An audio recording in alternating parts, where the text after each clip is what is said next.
Un avertissement de Jésus-Christ à toutes les femmes chrétiennes. Témoignage puissant publié par le groupe Jésus la parole vivante. Shalom bien-aimés, nous sommes heureux de partager cette vision donnée par le Seigneur Jésus-Christ à la sœur Adeline de France, dont le titre est « Un avertissement de Jésus-Christ à toutes les femmes chrétiennes ». Dans cette vision, Jésus lui a donné un avertissement qu'elle devrait transmettre à toutes les femmes chrétiennes.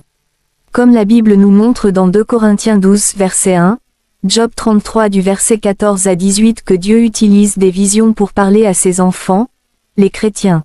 Cette vision est un message que Dieu est en train de donner aux vrais chrétiens qui veulent être enlevés au ciel, en marchant dans la sanctification conformément à Hébreux 12 verset 14, afin qu'ils puissent se préparer.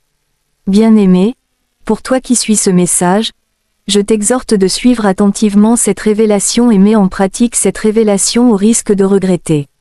Comme ce témoignage est centré dans la parole de Dieu, il ne manquera pas à vous transformer si vous appartenez réellement à Dieu, car Jésus a dit ceci dans Jean 8 verset 47, « Celui qui appartient à Dieu, écoute les paroles de Dieu. » Suivez ce message à la lumière de la parole de Dieu qui est la Bible car des passages bibliques ont été insérés dans ce message afin que quiconque suivra ce témoignage puisse comprendre ce témoignage selon la Bible, car elle, la Bible, est la seule référence des véritables chrétiens.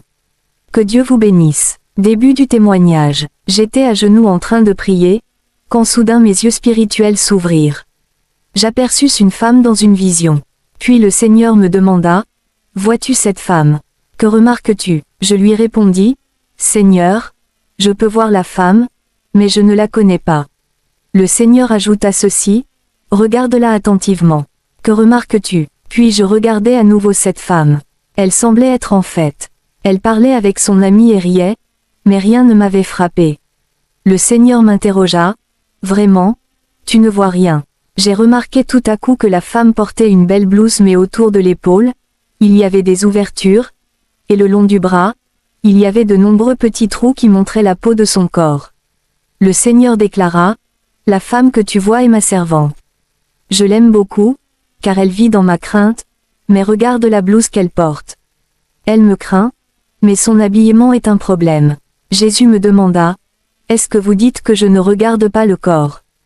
Que je ne regarde que le cœur? » Je lui répondis, « Seigneur, j'avais l'habitude de penser de cette façon. » Il me dit, « Comment pourrais-tu penser de cette façon? Ne lis-tu pas ce que la Bible dit? Votre corps est mon temple. » 1 Corinthiens 6 verset 19, « Comment peux-tu manquer de sagesse, alors que je vous ai déjà dit, à l'humanité, que votre corps est mon temple? Comment pouvez-vous vous attendre à ce que je vous laisse détruire mon temple? » 1 Corinthiens 3 verset 17, « Comment peux-tu imaginer que je regarde ton cœur, en ignorant ton corps, qui est mon temple? Sois avertie ma fille, car mes yeux ne se détournent jamais de mes enfants, même pas une seconde. Mes yeux sont sur ma fille que je t'ai montrée. » Psaume 34 verset 16. Commentaire. À ce niveau, beaucoup de chrétiens disent que Dieu ne regarde pas l'extérieur, mais juste l'intérieur, sur le plan sainteté, alors que la Bible, la parole de Dieu, dans Matthieu 23 versets 25 à 26 l'Évangile nous fait comprendre clairement que Dieu regarde, et l'extérieur, et l'intérieur. Tite 2 verset 3 nous exhorte à avoir aussi l'extérieur qui convient à la sainteté. Nous vous prions d'obéir à l'Évangile de Jésus, et non aux hommes. Fin du commentaire. Poursuivons le témoignage. Je continuais à regarder cette femme pendant que la voix audible du Seigneur me parlait. Ce qui me frappa, ce fut quand le Seigneur me dit, « Je l'aime beaucoup. » Je compris du coup que le Seigneur nous aime tous, mais il y a des gens qui l'aiment vraiment beaucoup comme cette femme. Puis Jésus continua, « Je veux que ma fille soit simple. Je n'aime pas que leur nudité soit exposée. Dis-leur d'ajuster leurs vêtements en conséquence. » Commentaire. Matthieu 10 verset 16 nous exhorte à être simples. 2 Corinthiens 11 verset 3 nous exhorte indirectement à ne pas nous détourner de la simplicité à l'égard de Christ. En plus, dans 1 Timothée 2 verset 9, le Seigneur nous appelle à nous habiller d'une manière décente. La décence, sur le plan habillement, consiste à couvrir son corps et ses formes. Le diable a essayé de m'empêcher de passer ce message, mais le voici grâce au Seigneur. Mes bien-aimés, je dormais, lorsque je sentais la forte présence du Seigneur. Alors, J'ouvris les yeux et immédiatement, je vis 2 anges brillants se tenir devant moi. À ce moment-là, la voix du Seigneur me parla et dit, « Ma fille Adeline, dans mon royaume, il y aura beaucoup d'hommes mais peu de femmes. » Je lui demandai, « Seigneur, que veux-tu dire, et pourquoi il y aura-t-il peu de femmes ?» À ces mots, il m'interrogea, « Veux-tu savoir pourquoi il y aura peu de femmes dans mon royaume ?» Je lui répondis, « Oui Seigneur, je veux savoir pourquoi. » Il expliqua, « C'est précisément ce que je suis venu te montrer, et tout de que je vais te montrer, ne le cache pas à mes filles du monde entier.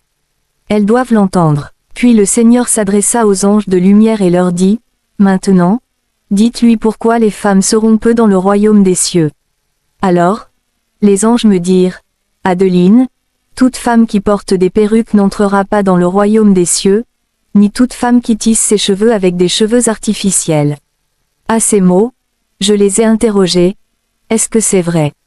Ils me répondirent, « Oui, c'est vrai. Toute femme qui utilise aussi du vernis à ongles sur ses ongles, ni toute femme qui applique du rouge à lèvres, ni toute femme qui a des cils n'entrera pas dans le royaume des cieux. » Bien-aimé, j'étais dans la terreur d'entendre cette vérité. Les anges continuaient encore en disant, « Toute femme qui utilise aussi de la poudre pour le visage n'entrera pas dans le royaume des cieux, car cette poudre pour le visage change la peau de la femme. » Puis le Seigneur déclara, « J'ai de la douleur et de la tristesse en moi, car mes filles qui me servent et me craignent, utilisent ces objets qui sont des instruments de l'ennemi. J'ai de la douleur et de la tristesse en moi, car elles n'entreront pas dans mon royaume.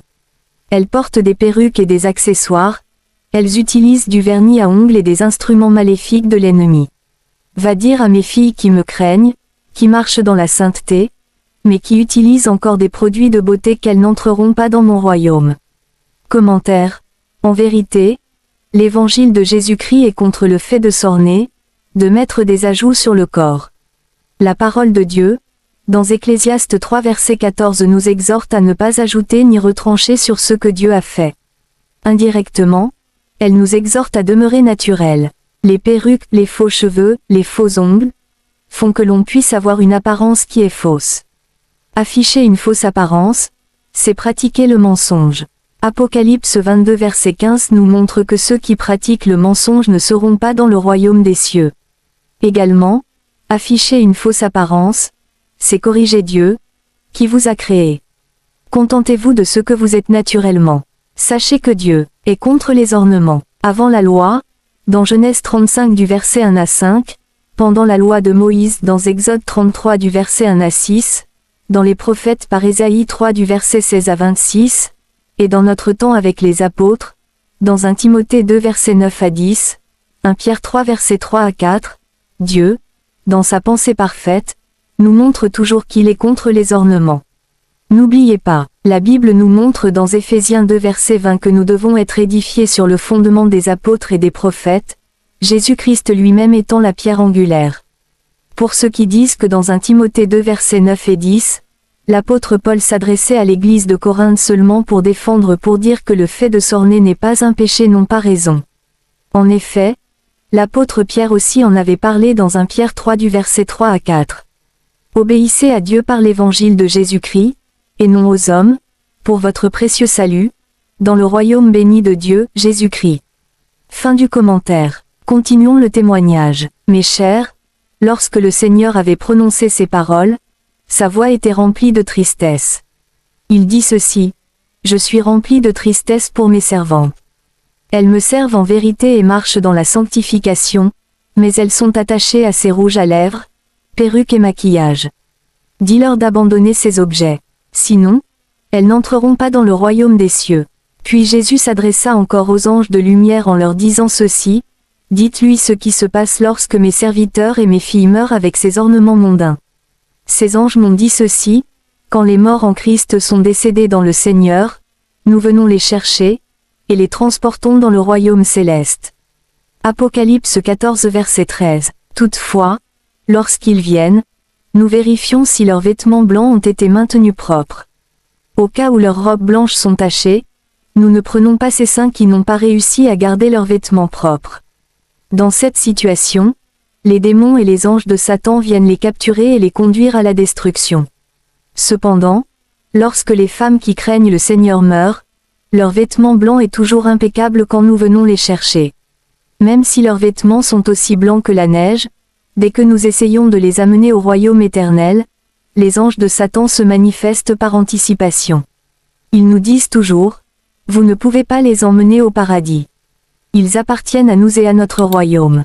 Ce ne sont pas les vôtres. » Ces anges de la lumière m'avaient dit ceci, « Nous venons chercher des filles de Dieu, car elles marchent dans la pureté et la crainte du Seigneur, et elles ont lavé leur vêtement qui est aussi blanc que la neige et impeccable. » Mais les démons continuent de nous dire, « Problème avec les vêtements blancs, cela signifie la vie sainte de purification et de crainte du Seigneur, mais jetez un œil à l'apparence de ces filles de Dieu, car elles ont notre identité. » Les démons nous pointent toujours sur l'apparence des femmes et quand nous regardons les âmes de ces filles de Dieu qui ont lavé leurs robes, nous apercevons qu'elles ont sur la tête des perruques, des attaches et des tissages, des cils, du rouge à lèvres, de la poudre au visage. Elles ont du vernis à ongles. Ces anges ont continué, en me disant ceci. À moins que les filles de Dieu ne soient séparées de la parure mondaine. Nous ne pouvons pas les emmener dans le monde céleste, où il n'y a pas de femmes avec attachement et ongles artificiels. Les filles de Dieu doivent se séparer des mauvais ornements et de la vanité. Même si ces femmes craignent le Seigneur lorsqu'elles meurent, en gardant ces vanités, leurs âmes seront ornées de perruques, de cils, de vernis à ongles. Par conséquent, nous ne pouvons pas les emmener dans la cité éternelle avec ces instruments de démons.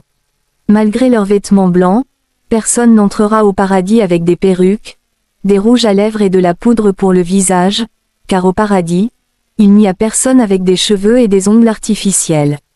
Nous ne pouvons emmener personne avec les ongles qui ont du vernis.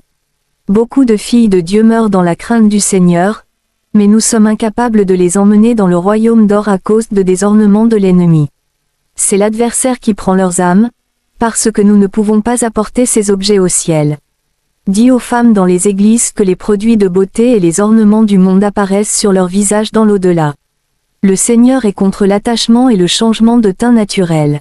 À ce niveau, il a insisté, en disant ceci. Je suis contre l'attachement des ongles, des cheveux et des cils, et je suis contre le changement de votre teint naturel. Dis à mes filles de ne soigner que leurs cheveux naturels. Elles n'ont pas besoin d'attache de cheveux. Cela ajoute à ce que j'ai créé. Puisque mes filles sont attachées à la vanité, elles n'iront pas au paradis. Ces choses sont des identités de démons. Ils changent la création naturelle. Dis-leur de renoncer aux accessoires et aux ongles artificiels. Elles ne doivent pas se teindre les cheveux. Les gens meurent et arrivent avec des accessoires de perruques et des cheveux artificiels devant la porte du ciel. Bien-aimés, je veux que vous partagiez ce message, même si vous êtes un homme. Partagez ce message au plus grand nombre, avec vos sœurs et mères. Épilogue. Bien-aimés, vous qui venez de lire cet avertissement, nous vous prions de le mettre en pratique pour votre salut. Ce qui fait qu'une personne puisse partir en enfer, c'est juste le péché. Le péché par définition, c'est le fait de transgresser la loi de Dieu, la parole de Dieu par l'évangile de Jésus-Christ selon 1 Jean 3 verset 4. Jésus-Christ, qui est le Dieu véritable selon 1 Jean 5 du verset 20 à 21, vous aime. C'est pourquoi il vous parle. Il veut que vous soyez sauvés, 2 Pierre 3 verset 9.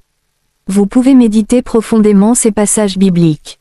Exode 33 du verset 1 à 6, l'Éternel dit à Moïse, « Va, pars d'ici, toi et le peuple que tu as fait sortir du pays d'Égypte, monte vers le pays que j'ai juré de donner à Abraham, Isaac et à Jacob, en disant, je le donnerai à ta postérité.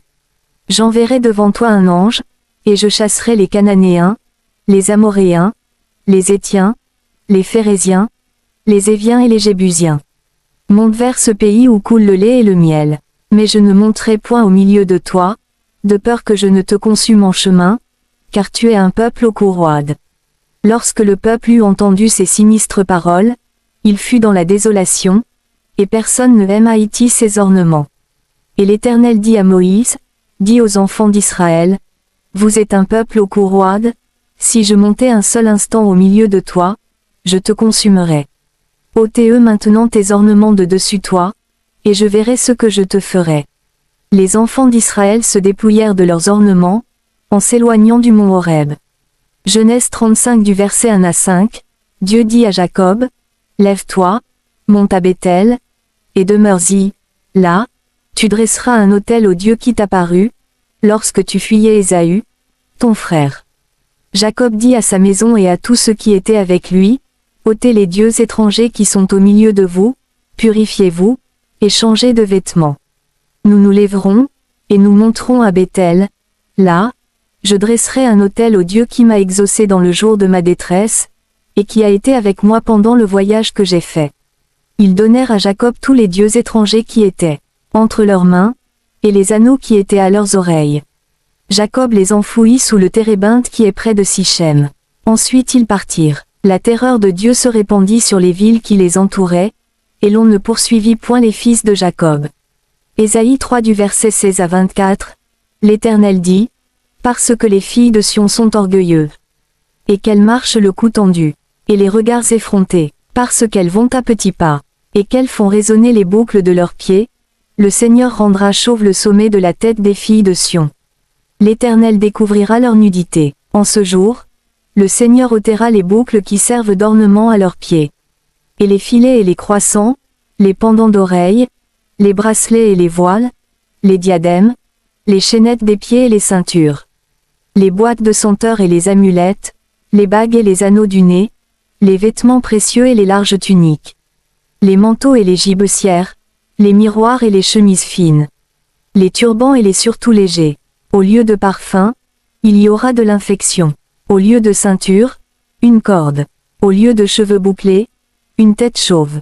Au lieu d'un large manteau, un sac étroit. Une marque flétrissante, au lieu de beauté. 1 Timothée 2 versets 9 et 10. Je veux aussi que les femmes, vêtues d'une manière décente, avec pudeur et modestie, ne se parent ni de tresses, ni d'or, ni de perles, ni d'habits somptueux, mais qu'elles se parent de bonnes œuvres, comme il convient à des femmes qui font profession de servir Dieu. 1 Pierre 3 versets 3 et 4. Ayez, non cette parure extérieure qui consiste dans les cheveux tressés, les ornements d'or, ou les habits qu'on revêt, mais la parure intérieure est cachée dans le cœur, la pureté incorruptible d'un esprit doux et paisible, qui est d'un grand prix devant Dieu. Matthieu 10 verset 16. Voici, je vous envoie comme des brebis au milieu des loups. Soyez donc prudents comme les serpents, et simples comme les colombes. 2 Corinthiens 11 verset 3. Toutefois, de même que le serpent séduisit Ève par sa ruse, je crains que vos pensées ne se corrompent et ne se détournent de la simplicité à l'égard de Christ. Que la grâce de Dieu soit votre partage pour la vie éternelle par la sanctification. Maranatha, EPILOGUE. Bien-aimés, vous venez là de lire ces témoignages qui est vrai et réel donné par le Seigneur Jésus-Christ lui-même.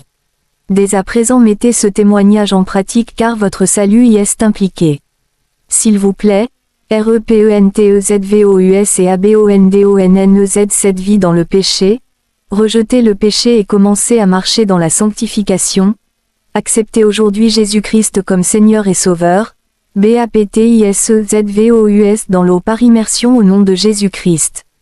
Sachez-le dès aujourd'hui que la clé pour entrer au ciel c'est la sainteté, la justice et la vérité précédée de la nouvelle naissance, sans ces 3 points nul ne peut entrer au ciel en rejetant ces points.